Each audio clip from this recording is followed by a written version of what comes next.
My name is Vim Vigorous. I just met with my tax guy to see whether I should incorporate my business. It turns out that there are many legal structures for a business. Let's go through some of them now. First up, sole proprietorship. This is what I've had forever. The main advantage to it is that the taxes are excruciatingly high. In addition to regular income tax, you have to pay a 15.3% self-employment tax.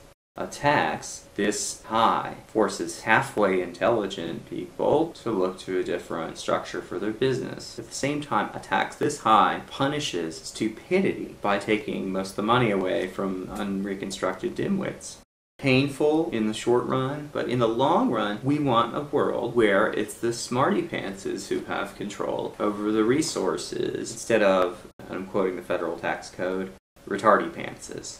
So I talked to my tax guy. He recommended I incorporate my business as an S-corporation. I've had a law school preparation business for several years now, and for most of those several years, I really had to spend a lot of time developing the program. I really don't have to do that anymore.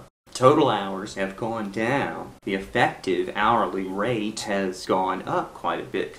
With an S-corporation, you can pay yourself a reasonable salary based on what you're doing, the hours you're spending. Whatever else remains is profit. The salary is taxed as income, but is also subject to the Social Security tax. The profit is income, so it's taxed as income, but it's not subject to the Social Security tax. It looks like I can claim $36,000 in profit this year. So how much does this save me?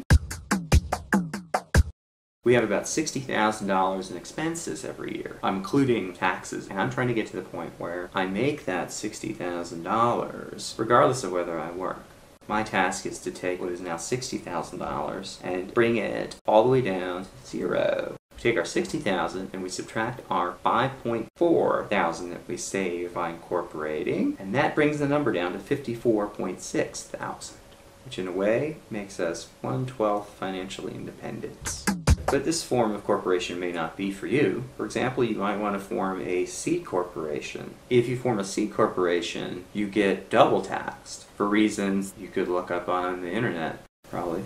I think that with a C corporation, your groceries count as a business expense. And also, you get a butler.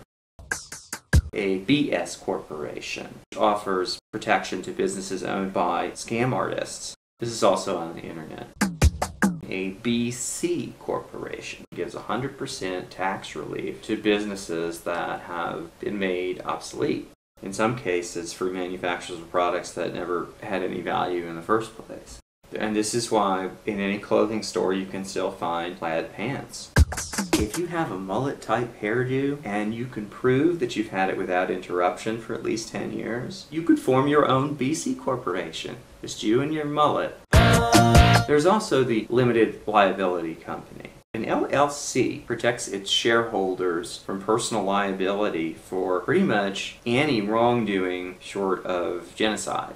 But in a recent nod to social justice, Congress has mandated that participants in the LLC lifestyle be randomly subjected to naked cruises on boats full of rattlesnakes. Caution. First of all, just a general caution, like be careful guys. But number two, caution. Saving thousands of dollars a year isn't for everybody. Please consult your financial advisor and the internet before you make a decision. And then in the end, follow your heart.